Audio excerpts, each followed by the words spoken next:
Unit 1 का part 2 कर रहे हैं। ये प्रैक्टिस सेट हम लोग कर रहे हैं यूथ कॉम्पिटिशन टाइप्स की बुक से। ठीक है, चलिए स्टार्ट करते हैं। देखिए आपको सॉल्व करना है, निम्नलिखित समीकरणों को हल करो। तो देखो यहाँ पर ये जो वैल्यूज दे रखी है 449, 144, यहाँ भी 449 है, 144 है, सेम वैल्यूज दे रखी है। ठीक है भाई, तो भाई आपको मैं एक फॉर्मूला बता दूं, क्या a प्लस बी का whole square minus a minus b का होल स्क्वायर का फॉर्मूला होता है 4ab। ठीक है, क्या होता है 4ab। a प्लस बी का होल स्क्वायर का फॉर्मूला आप जानते हो क्या होता है, a square plus b square plus 2ab। a minus b का होल स्क्वायर का फॉर्मूला क्या होता है भाई, a square plus b square minus के 2ab, है ना। तो जब यहाँ पर आप रखोगे ना ये फॉर्मूला, देखो देख लेते हैं कैसा है फॉर्मूला। अब यहाँ पर देखो ब्रैकेट के बाहर क्या माइनस है, तो अंदर के साइन चेंज हो जाएंगे ना, तो क्या आएगा minus a square minus b square plus के 2ab हो जाएगा। ठीक है भाई, तो ये इससे कैंसिल हो जाएगा, ये इससे कैंसिल हो जाएगा, तो क्या हो जाएगा 4ab आ जाएगा। तो बस आपको ये याद रखना है कि क्या होता है भाई a प्लस बी का whole square minus a minus b का होल स्क्वायर क्या होता है 4ab होता है। अब देखो a 449 है, b क्या है 144, तो a प्लस बी का whole square minus a minus b का होल स्क्वायर, तो इसको मैं लिख लूंगी 4ab, यानी कि a क्या है 449 इंटू b क्या है 144 अपॉन में ये दे रखा है 2। ठीक है, ये वैल्यू 449 इंटू 144, तो ये भाई इससे पूरा कैंसिल हो जाएगा, तो 2 दूनी 4, तो आंसर कितना आसान सा है, कितना आ जाएगा 2 आ जाएगा। ठीक है, अगला क्वेश्चन देखते हैं। कोई विक्रेता कोई वस्तु अंकित कीमत से 5% कटौती पर बेचता है। ठीक है, कोई विक्रेता को सेलर मैन है। ठीक है, कोई वस्तु, ये थोड़ी सी मात्रा कट रही है भाई, कोई वस्तु अंकित कीमत से, जो अंकित कीमत है यानी कि जो मार्क प्राइस है, जिसमें जो टैग लगा रहता है ना, आपके अगर कोई शर्ट खरीदने जाते हो, ठीक है, तो उसमें जो टैग लगा रहता है वो होता मार्क प्राइस। अंकित कीमत से 5% कम कटौती पर बेचता है। ठीक है, वो दुकान वाला कहेगा कि भाई मैं आपको ये जो है 5% की इस पर 5% आपको डिस्काउंट दे रहा हूँ। ठीक है, यदि अंकित कीमत क्रय मूल्य से 12% अधिक है तो वह वस्तु 532 में बेची जाती है, तो उस वस्तु का क्रय मूल्य क्या होगा। देखो ऐसे क्वेश्चन को हम क्या करते हैं, कैसे करते हैं, हम मान लेते हैं क्रय मूल्य क्या है 100 रुपये। मान लिया कोई वस्तु उसने 100 रुपये में खरीदी। ठीक है, 100 रुपये में खरीदी, मतलब क्रय मूल्य यानी कि जो दुकानदार को पड़ रही है, दुकानदार ने तो कहीं से खरीदी होगी वो। ठीक है, अब देखो यदि अंकित कीमत क्रय मूल्य से 12% अधिक है, ठीक है, इसका मतलब क्या हुआ 100 रुपये की उसने खरीदी, क्रय मूल्य क्या है 100 रुपये, तो उसने टैग किस पर लगा दिया, कितना का लगाया होगा टैग, अंकित कीमत कितना ज्यादा है 12% ज्यादा है ना, यानी कि 112 रुपये का उसने टैग लगा दिया, 112 रुपये का टैग लगा दिया। ठीक है, अंकित मूल्य क्या हो गया 112। अब क्या कर रहा है वो, अंकित कीमत से 5% कटौती में बेच रहा है, यानी कि अब 112 पर 5% का डिस्काउंट दे रहा है, 5% पर डिस्काउंट दे रहा है, यानी कि 112 का 95% निकाल लो, 95%। ठीक है, इतने में वो बेचेगा, तो 112 की 95 से मल्टीप्लाई करो। ठीक है, 112 की 95 से मल्टीप्लाई कर लो, तो कितना आ जाएगा 5 दूनी 10, 5 एकम 5 और 1 6, 5 एकम 5, 9 दूनी 18, 9 एकम 9 और 1 10, 9 एकम 9 1 10, तो कितना आ गया 8 और 6 14 6। ठीक है, यानी कि 110, तो कितने में बेच रहा है वो 106 रुपये 40 पैसे में बेच रहा है, 106 रुपये 40 पैसे पर वो बेचता है। आई बात समझ में। ठीक है, 112 रुपये उसने क्या करा, मार्क प्राइस लगाया, टैग लगाया, लेकिन बेच कितने में रहा है वो 106 रुपये 40 पैसे में बेच रहा है। ठीक है, अब 106 रुपये 40 पैसे किसके बराबर है 532 के। ठीक है, यदि वह वस्तु 532 में बेची जाती है, बेच कितने में रहा है वो 532 में। ठीक है, तो क्रय मूल्य यानी कि 1 यूनिट की वैल्यू निकाल लो, यानी 532 बटे 106.4। ठीक है, आपसे क्रय मूल्य की पूछिए तो 532 बटे 106.106.40 इंटू 100। अब हम इसको क्या करेंगे, सॉल्व करना है बस। ठीक है भाई, सॉल्व करेंगे इसको। ठीक, अब यहाँ पे मैं इसको सॉल्व करना, चलो देखता सॉल्व करके क्या आंसर आता है इसका। देखो अब इस क्वेश्चन में ना बच्चों को लगेगा कि कैलकुलेशन कितनी टफ दे रखी है, बट लेकिन ये कैलकुलेशन बहुत आसान है। कैसा आसान है, देखो जब भी आपको कुछ इस टाइप से वैल्यू दी जाती है तो नॉर्मली क्या करता है सब लोग 2 से काटना शुरू कर देंगे, इसको भी और इसको भी। ठीक है, ऐसे नहीं करो, आप यहाँ पे देखो कि 532 है, देखो 532 दूनी 2 से कट जाएगा पूरा पूरा, है ना, तो कितना आ जाएगा यहाँ पर 20। ठीक है, 1 0 से 1 0 कट गई, 2 पंजे 10, तो कितना आंसर आ गया देखो उसका 500 आ गया। तो कितनी सिंपल सी कैलकुलेशन थी। ठीक है, अगला क्वेश्चन देखो, निम्न का उत्तर क्या होगा। ये आपको सिंप्लीफिकेशन का क्वेश्चन दे रखा है, इसको सॉल्व करते हैं।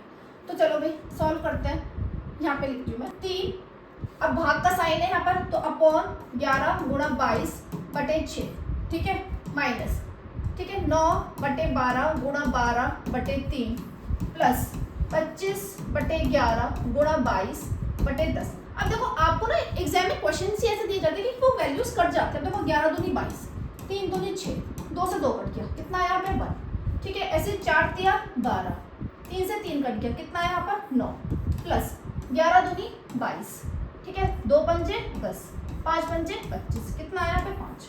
तो यहाँ पे कितना आ गया -8 प्लस 5 यानी कि -3, ठीक है, आंसर नंबर बी। ठीक है, नेक्स्ट क्वेश्चन करते हैं। x का मान ज्ञात करो। अब देखो यहाँ पे क्या लिखा है 121 upon 1.21 equals to 1.21 into x. X की वैल्यू निकालनी, तो एक्स की वैल्यू क्या होगा भी इन दोनों की क्रॉस मल्टीप्लाई कर देंगे, यानी 1.21 इंटू 1.21 अपॉन में क्या आएगा 121, पॉइंट हटा के यहाँ पर 2 0 आ गई, ये कट गया, ठीक है। अब यहाँ पर भी पॉइंट हटाकर आप क्या लिख दो 2 0, तो 121 बटे, अब देखो क्या वैल्यू आएगी यहाँ पर, कितनी, यहाँ पे कितने 0, 4 0 है, 1 2 3 4, तो 1 2 3 4 है ना, 0 लगा देंगे यहाँ पर, दशमलव क्या आएगा यहाँ पर आएगा, तो 0.0121, ऑप्शन नंबर सी आपका सही आंसर है।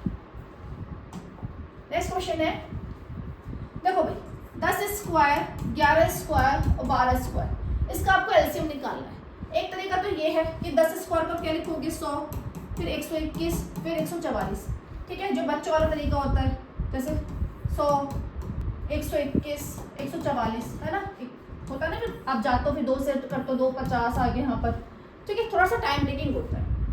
आप कैसे करो, जैसे 10 का स्क्वायर है, तो 10 का स्क्वायर का मतलब क्या है, इसके आप प्राइम फैक्टर कर लो, अभाज्य गुणनखंड। 10 को आप क्या लिखोगे 2 गुणा 5, यानी कि 2 की घात 2, 5 की घात 2, ठीक है।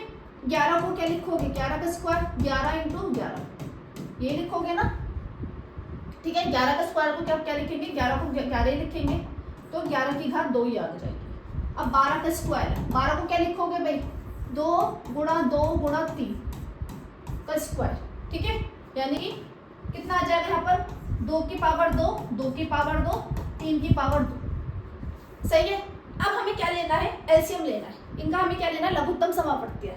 तो एलसीएम हम कैसे लेते हैं, इसे इंग्लिश में बोलते हैं एलसीएम बोलते हैं, ठीक है। तो आप क्या करो यहाँ पर, जैसे 2 यहाँ भी है, पहले हम देख लो, देखो क्या क्या वैल्यूज है 2 5 3 और 11, ठीक है। अब देखो यहाँ पर 2 की पावर कितनी है 2, अगर मैं यहाँ पर देखूँ तो यहाँ पर 2 की पावर 4 हो गई ना, 2 की पावर कितनी होगी 4 हो गई पावर, क्योंकि बेस सेम है तो पावर क्या होती है जुड़ जाती है, तो यहाँ पे क्या लिख लो 4, ठीक है। 5 की पावर 2, 3 की पावर 2 और 11 की पावर 2, अब इनकी मल्टीप्लाई कर दो, कितना आ गया 16 25 9 और 11, ठीक है 121, ठीक। अब इन सब की हम क्या कर देंगे मल्टीप्लाई कर देना, मल्टीप्लाई करके देख लेना भाई क्या आंसर आ रहा है, वो आपका आंसर होगा, ठीक है। नहीं तो अपना जो तरीका होता है आप उस वाले मेथड से कर सकते हो, जैसे आप 4th 5th क्लास में आप लोगों ने सीख रखा होगा कि 2 से जाएगा, ठीक है। मैं बता देती हूँ, देखो भी फिर भी एक बार,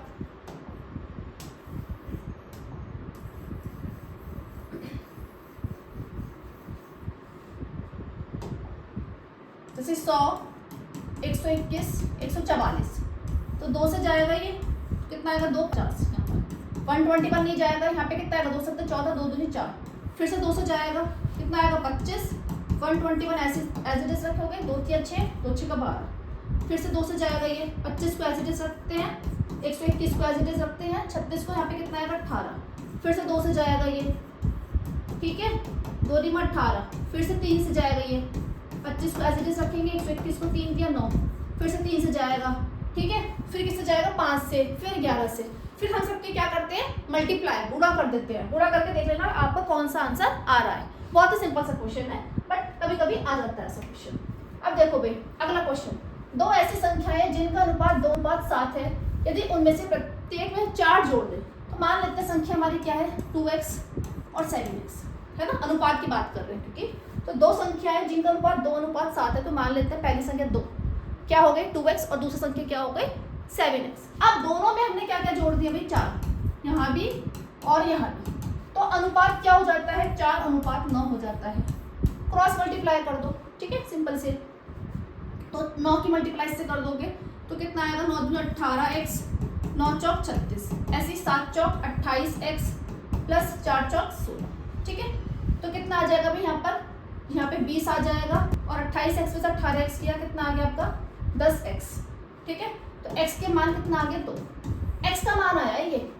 हमें क्या निकालना है मूल संख्या है, तो मूल संख्या क्या है 2x और 7x, यानी कि 2 दूनी 4 और 14। तो ऑप्शन नंबर क्या आ गया भाई बी आ गया, ठीक है।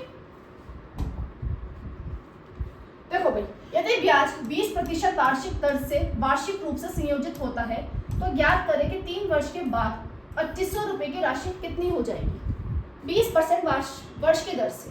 अब देखो यहाँ पे साधारण ब्याज नहीं लिखा, अगर जब साधारण ब्याज लिखा है तो आप उससे करोगे, नहीं लिखा तो हम फिर चक्रवृद्धि ब्याज वाले फॉर्मूले से करते हैं, ठीक है। तो यानी कि यहाँ पर 8 दे रखा है कितना 20% दे रखा है, टाइम दे रखा है कितना t दे रखा है ना, मूलधन दे रखा है। तो आपसे पूछा है मिश्रधन पूछा है, तो मिश्रधन तो क्या फॉर्मूला होता है P1 + R/100 की पावर n या t कुछ भी लिख लो। P क्या है यहाँ पर मूलधन होता है, तो 2500 रुपये हमारा मूलधन हो गया। R कितना है पे 20, तो 1 प्लस जब आप 20/100 करोगे तो कितना आएगा भाई यहाँ पर जब सॉल्व करोगे तो 120/100 है ना, और टाइम कितना है 3 वर्ष, यानी कि 120/100 इसको 3 बार लिख लेते हैं, ठीक है। अब इसको सॉल्व करना है, 2 जीरो से 2 जीरो कट गए, इससे ये कट गया, इस जीरो से ये जीरो कट गया, इस जीरो से ये जीरो कट गया, ठीक है भाई। तो क्या बचा 25 × 12 × 12 × 12/10, 5 दूनी 10, 5 पंजे 25, 2 छिक्का 12, ठीक है। तो कितना आ गया भाई 5 छंग 30 और 12 की 12 से मल्टीप्लाई 144। अब मल्टीप्लाई करो भी कितना आएगा 3 चौक 12, 3 चौक 12 और 1 13, यानी कि 4320, यानी कि ऑप्शन नंबर सी आपका सही आंसर है, ठीक है। फिर है यदि 10% और 11% के लाभ पर एक बैग के विक्रय मूल्य का अंतर 11 रुपए है, ठीक है, तो बैग का लागत मूल्य क्या होगा। अब देखो 10% और 11% के लाभ पर बैग के विक्रय मूल्य अंतर 11 रुपए है, मान लेते हैं 100 रुपये उसका कॉस्ट प्राइस, जो क्रय मूल्य है वो 100 रुपये है। तो जब 10% का प्रॉफिट हो रहा है यानी कि 110 में बेच रहा है, और एक बार 11% का प्रॉफिट हो रहा है यानी कि 111 रुपये में बेच रहा है, ठीक है। तो ये जो 1 रुपये का डिफरेंस है ये किसके बराबर है भाई 11 के बराबर है ना, है ना। ये तो कह रहा है कि जो लाभ है उस पर एक बैग के विक्रय मूल्य का अंतर कितना है 11 रुपये है। यदि 10% और 11% के लाभ पर एक बैग के विक्रय मूल्य का अंतर कितना है 11 रुपये है, यानी कि जो प्रॉफिट में जो डिफरेंस बैठ रहा है 1 रुपये का बैठ रहा है, ये किसके बराबर है 11 रुपये के बराबर है। तो बैग का लागत मूल्य क्या होगा जब 1 यूनिट 11 के बराबर है, तो लागत मूल्य यानी कॉस्ट प्राइस कितना 100, तो 11 की 100 से मल्टीप्लाई कर देंगे तो क्या आंसर आ जाएगा भाई 1100 आंसर आ जाएगा, ठीक है, क्लियर है। फिर है 240 व्यक्ति किसी कार्य भाग को, ये क्वेश्चन अच्छा है, ठीक है, ऐसे देखो 240 व्यक्ति किसी कार्य भाग को 30 दिन में पूरा कर सकते हैं।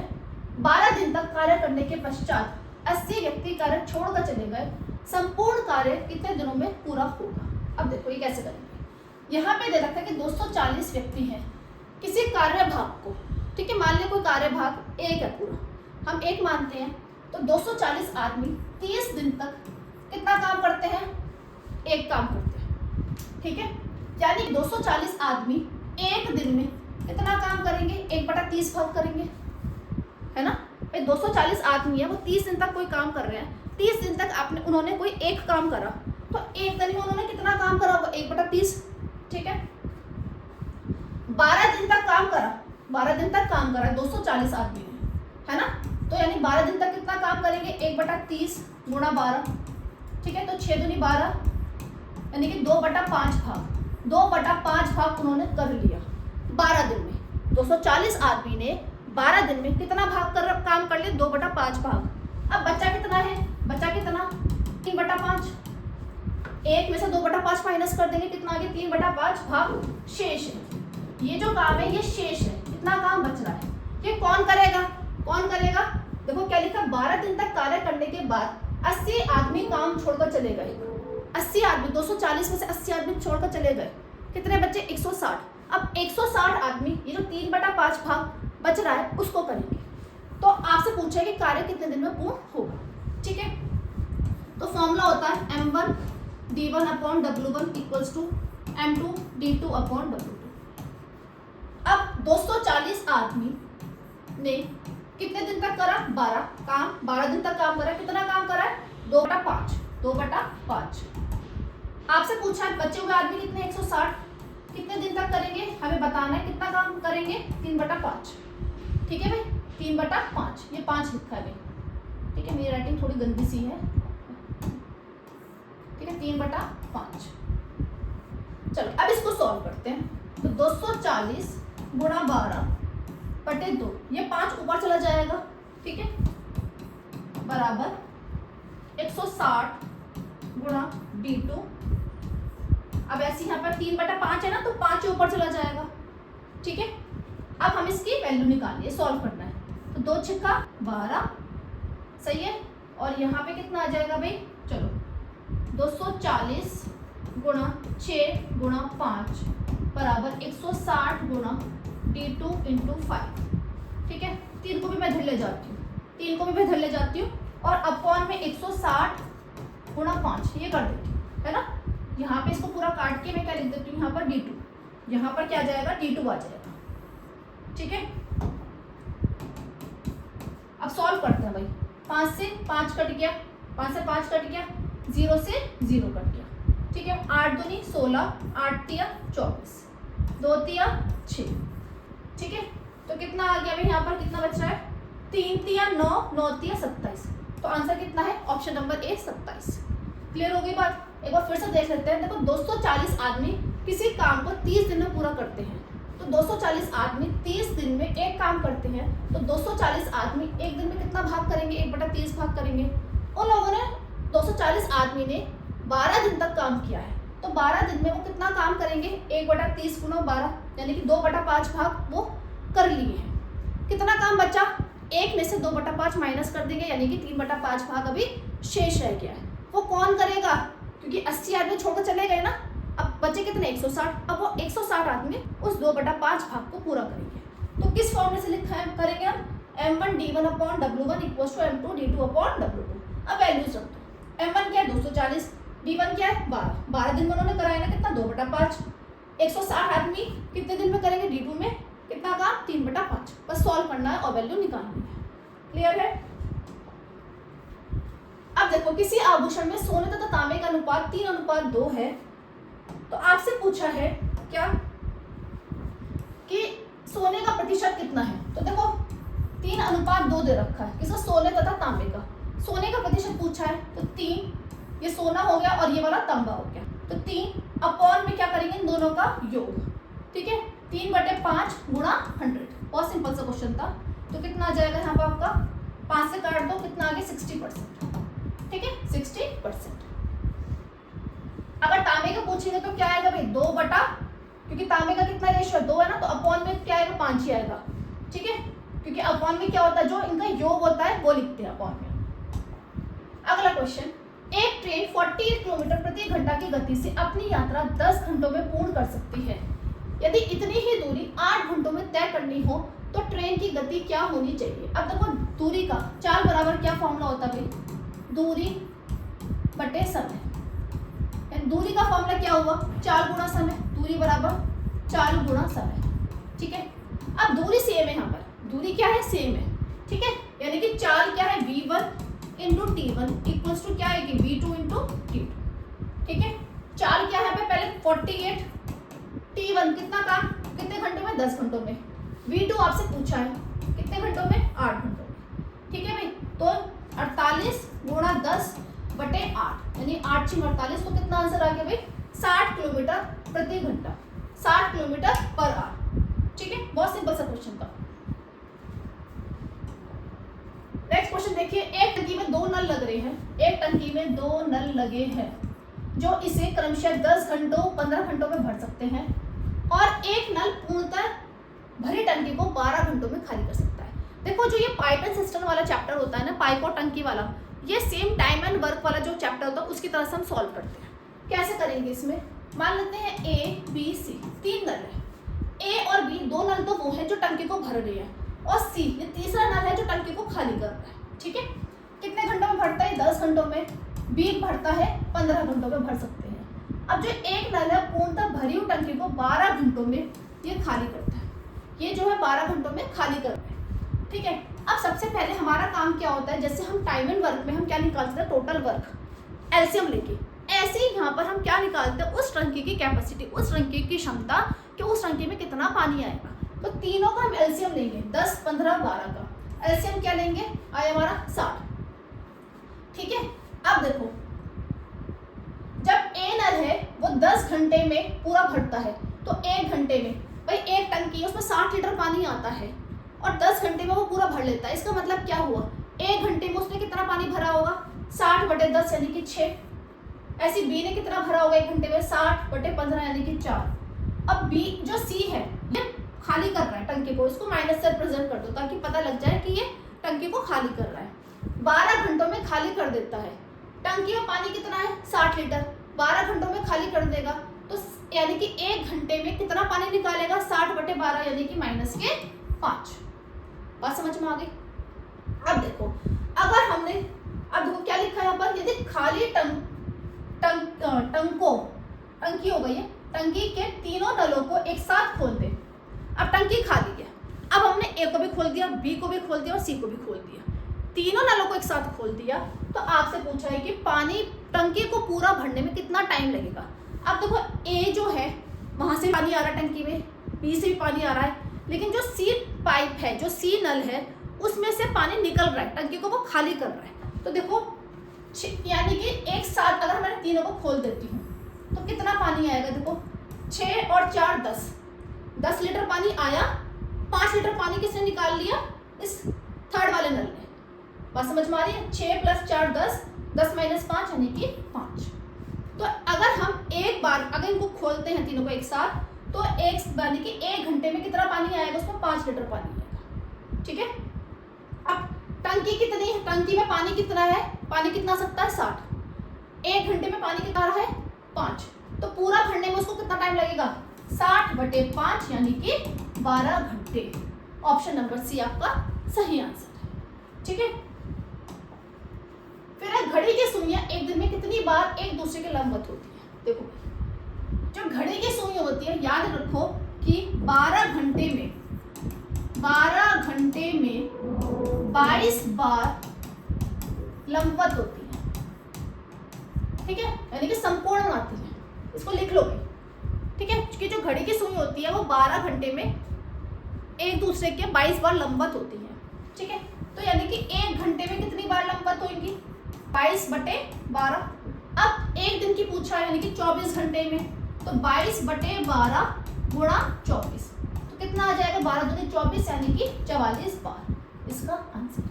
ठीक है, बहुत ही सिंपल सा क्वेश्चन था, बस आपको ये फैक्ट्स आपको याद होना चाहिए। 12 घंटे में 22 बार लंबवत होती है। अब देखिए यहाँ पर एक सीरीज दी गई है, आपको उसको पूरा करना है। ठीक है, 1 6 15, यहाँ पर क्या आएगा 45 66। अब देखो यहाँ पे डिफरेंस कितना है, देखते हैं भाई, 5 का डिफरेंस है, फिर यहाँ पर कितने का डिफरेंस है, 9 का डिफरेंस है ना। यहाँ पर हमें पता नहीं है, यहाँ पे देखो कितने का डिफरेंस है, 6 45 5 11 21 का डिफरेंस है। ठीक है, अब देखो भाई 5 और 4 9, अब देखो 5 और 9 में कितने का डिफरेंस है, 4, यानी कि यहाँ पर भी अगर मैं 4 का डिफरेंस ले लूँ तो 9 और 4 कितना हो गया 13, तो यानी कि 15 + 13 कितना आ जाएगा 28 आ गया। ठीक है, अब इसको एक बार चेक करते हैं कि हमारा आंसर ठीक है या नहीं है। ठीक है, 5 और 4 9, 9 और 4 13, ऐसे 13 और 4 17, तो 28 + 17 45 आ रहा है, नहीं आ रहा, सही आंसर। तो इसका क्या आंसर होगा 28। ठीक है, तो इस टाइप से कई बार होता है, मतलब हमें 2 बार हमें गैप देखने पड़ते हैं। जैसे हमने इनका देखा 5 9, फिर यहाँ पे भी देखना है कि 4 का गैप आ रहा है यहाँ पे सब में। ठीक है, तो सीधी से इनका आपको प्रैक्टिस करनी पड़ेगी, तभी आपको एग्जाम में आप क्वेश्चन सॉल्व कर पाओगे। फिर है देखो, किस प्रतिवर्ष वार्षिक साधारण ब्याज की दर से कोई धन 8 वर्ष में दुगना हो जाएगा। अब यहाँ पे लिखा है साधारण ब्याज, ठीक है, तो साधारण ब्याज वाले फॉर्मूले से ही हम करेंगे। जब 8 वर्ष में दुगना हो रहा है, इसका मतलब अगर प्रिंसिपल मूलधन हमारा P है, मूलधन की जितना है उतना ही मुझे क्या मिल रहा है, ब्याज मिल रहा है, ठीक है। तो SI का फॉर्मूला क्या होता है सिंपल इंटरेस्ट का, P into N into R upon 100, है ना। P क्या है, मूलधन, मूलधन है तो जितना ही P है उतना ही इंटरेस्ट मिल रहा है, जितना ही प्रिंसिपल है जितना ही मूलधन है उतना ही मुझे इंटरेस्ट मिल गया, तभी तो मुझे पैसा दुगना मिला। भाई अगर मैंने 1 लाख रुपए जमा करे तो मुझे 2 लाख रुपए मिले, यानी कि 1 लाख का मुझे ब्याज मिला। तो जितना मूलधन उतना ही ब्याज, ठीक है। N क्या है, 8 वर्ष, ब्याज दर हमसे पूछी है अपॉन 100, तो P से P कैंसिल हो जाएगा, तो R की वैल्यू भी कितनी आ गई, दर की 100/8, तो 8 है कम 8, 2 बचा, 8 दूनी 16, तो कितना है भाई 12 सही 1/2%, ये आपका आंसर है। नेक्स्ट है भाई, देखो सरल करना है, ठीक है। आपको पता है कि अगर x की पावर a लिखा है और x की पावर b लिखा है, तो इसको हम लिख सकते हैं क्या, x की पावर a प्लस b, यानी कि अगर बेस सेम है, आधार सेम है, तो पावर जो घातें होती है वो जुड़ जाती है। यहाँ पर देखो सब में क्या लिखा है, अब देखो इसको सॉल्व करते हैं।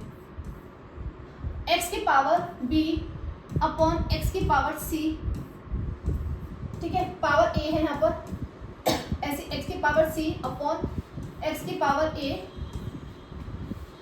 b, और यहाँ पर क्या है x की पावर a अपॉन x की पावर b की पावर c, ठीक है। चलो इसको देखो x की पावर, अब देखो एक चीज और, एक फॉर्मूला और बता देती हूँ। अगर कहीं पर x की पावर a और b लिखा है, इसका मतलब क्या है, x की पावर a b, ये जो पावर है ना इन दोनों की क्या हो जाती है, गुणा हो जाती है, ठीक है भाई। तो यानी कि इसको मैं लिख सकती हूँ कि x की power a b upon x की पावर a c, ऐसी x की power b c upon x की power a b into x की पावर ए सी अपॉन एक्स की पावर बी सी, पावर में हम लोग गुणा करते हैं, ठीक है।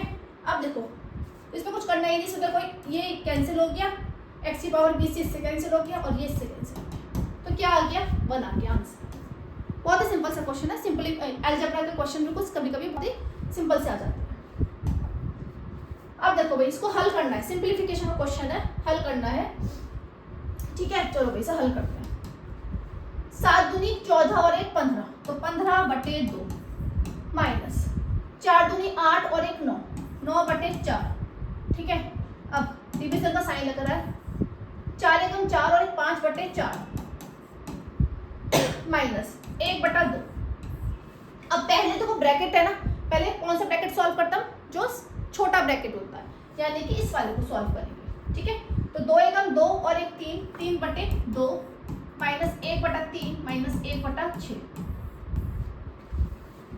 15/2 माइनस 9/4 भाग 5/4 माइनस, अब पहले अब हम इसको सॉल्व करेंगे, इसको, ठीक है। तो कितना आएगा भाई एलसीएम, 2 3 6 का एलसीएम कितना आ गया 6, 2 से 6 का भाग करो कितना आया 3, 3 की 3 से मल्टीप्लाई गुणा कर दो कितना आ गया 9, 3 से 6 को भाग करो 2 आया, 2 की 1 से मल्टीप्लाई 2, माइनस 6 से 6 को भाग करो फिर 1 कितना आएगा 1, 9 में से 2 गया 7, 7 में से 1 गया 6, 6/6 कितना आ गया 1, ठीक है। तो 1/2 की 1 से गुणा करोगे तो वही आएगा, क्या लिख देंगे हम इसको, 15/2 माइनस 9/4 भाग 5/4 माइनस 1/2, ठीक है। तो 15/2 माइनस 9/4 भाग, अब इसको सॉल्व करेंगे तो 4 एलसीएम आएगा यहाँ पर, तो यहाँ पे कितना आएगा 5, यहाँ पे कितना आएगा 2, ठीक है। तो 15/2 माइनस 9/4, ठीक है। तो 5 में से 2 गया 3, 3/4। अब देखो भाग है ना यहाँ पे, तो इसको मैं क्या कर दूंगी, गुणा का साइन कर दूंगी और इसका व्युत्क्रम कर दूंगी, रेसिप्रोकल बोलते हैं जिसको, तो क्या हो जाएगा 4/3।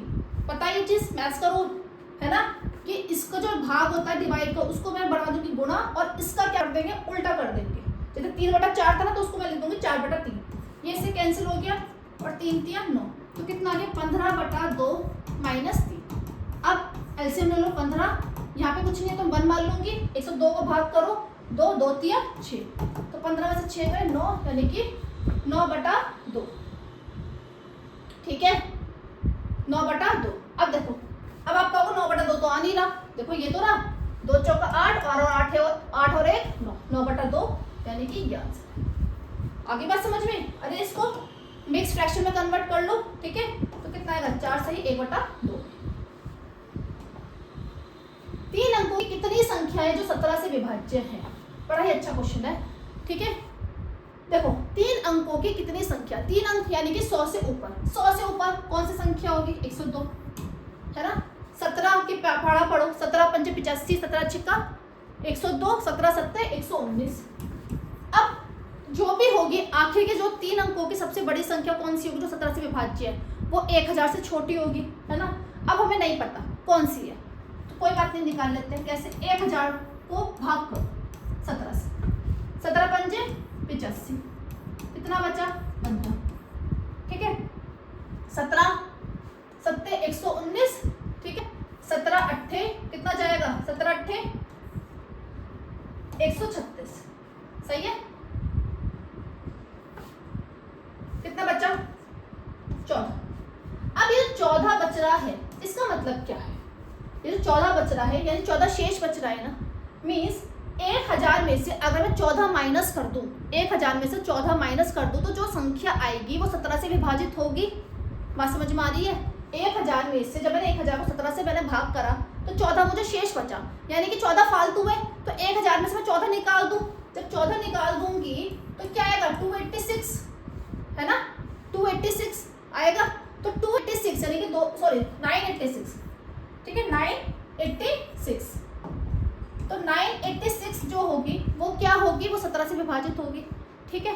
तो अब देखो 102, 119, उसके आगे भी एक संख्या होगी डैश डैश डैश, अंतिम संख्या 3 अंकों की सबसे बड़ी संख्या, अंतिम संख्या जो 17 से विभाजित है वो कौन सी है, 986।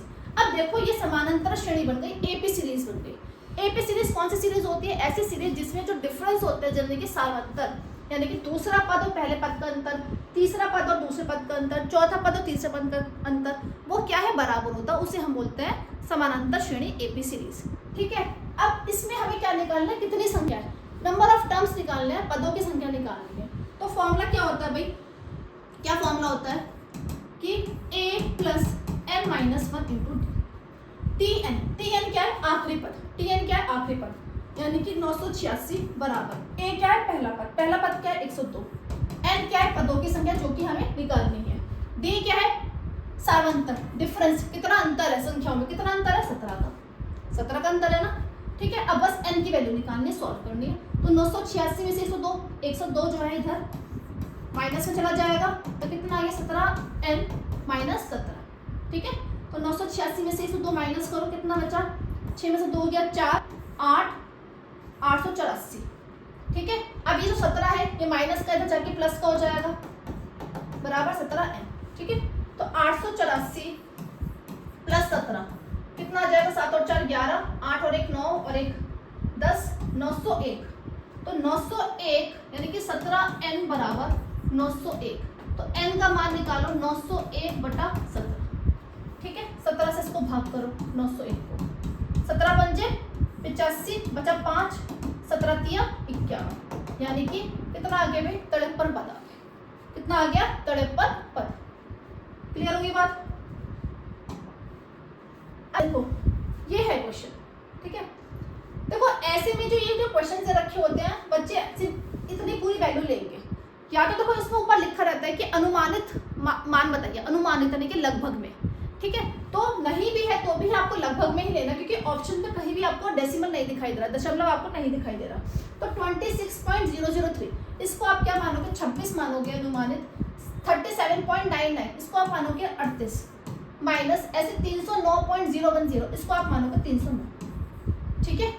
अब सॉल्व करोगे, 26 को 38 से मल्टीप्लाई करते हैं, 8 छिक 48, 8 दूनी 16 और 4 20, 3 छिक 18, 3 दूनी 6 1 7, 988, 988 माइनस 309 कर दो, कितना आ गया, 18 में से 9 गया 9, 7 6, 679। अब 679 तो ऑप्शन में नहीं है, आप कहोगे लेकिन नहीं है, हमें अनुमानित मान बताना है ना, तो 680 है, उसके नियरेस्ट देखो, उसके पास में कौन सी है, 680, ऑप्शन नंबर सी आपका सही है। ऐसे ही वाला क्वेश्चन है 7885.009 है ना, तो इसको आप यही रखोगे, ठीक है, माइनस 500, इसको क्या लेंगे 520, माइनस इसको क्या लेंगे 95 लेंगे, ठीक है।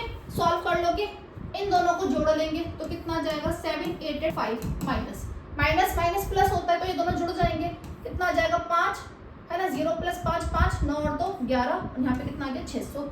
अब इसमें से माइनस कर दो 615, कितना आ गया 0, 8 में से 6 गया 7270। ऑप्शन नंबर ए आपका सही आंसर है, ठीक है। अब देखो भाई, इसमें से गलत संख्या आपको चूज करनी है। 644 कितना भाई, 644, 328, 164, 84, 44, 24 और 14। तो देखो कितने का डिफरेंस है, यहाँ पर 10 का, यहाँ पर 20 का, यहाँ पर 40 का, यहाँ पर 80 का, यहाँ पर देखो जो होना चाहिए है ना, वहां पे देखो 10 दूनी 20 दूनी 40 40 दूनी 80 80 दूनी 160 160 दूनी 320 होना ये चाहिए डिफरेंस, है ना। अब देखते हैं कि किस में फॉलो नहीं हो रहा डिफरेंस। देखो यहाँ फॉलो नहीं हो रहा, यहाँ नहीं हो रहा ना, क्योंकि 160 है ना, 160 और सॉरी 164 में जब आप 160 जोड़ोगे तो कितना आएगा 4, 324 होना चाहिए। यहाँ पर क्या आना चाहिए 324 होना चाहिए, और जबकि दे रखा कितना 328, तो ये गलत है, ठीक है। तो 324 होना चाहिए, ठीक है भाई। तो ये हमने कुछ क्वेश्चंस किए थे, पार्ट 2 था हमारा। तो जो आपकी जो यूथ कॉम्पिटिशन टाइम्स की जो प्रैक्टिस सेट बुक आता है, ठीक है, उसमें हमने जो प्रैक्टिस सेट नंबर 1 दे रखा है बुक के अंदर, उसमें मैथ्स का जो पोर्शन है वो हमने कर लिया। पार्ट 1 में मैंने कुछ क्वेश्चंस कराए थे, पार्ट 2 में कराए थे, क्योंकि एक वीडियो फिर अगर एक वीडियो में कराती हूँ तो वीडियो ज़्यादा लंबी हो जाती है, ठीक है। तो अगली जो वीडियो होगी उसमें हम प्रैक्टिस सेट 2 के क्वेश्चन सॉल्व करेंगे, ठीक है। और मैं ऐसी दो पार्ट्स में ही मैं करूँगी, ठीक है, ताकि वीडियो ज़्यादा लंबी ना बने। तो पार्ट 1 पार्ट 2 हर एक प्रैक्टिस सेट का, ठीक है। अभी मैं फिलहाल मैथ्स की वीडियोस अपलोड करूँगी, कोशिश मेरी ये रहेगी कि मैं आपको हिंदी, रीजनिंग इनकी भी मैं अपलोड कर दूँ, ठीक है। अगर वीडियो अच्छी लगी हो तो प्लीज़ लाइक कर देना, चैनल को सब्सक्राइब कर देना, और जिस भी ग्रुप में आप जुड़े हैं प्लीज़ उनके साथ शेयर कर देना।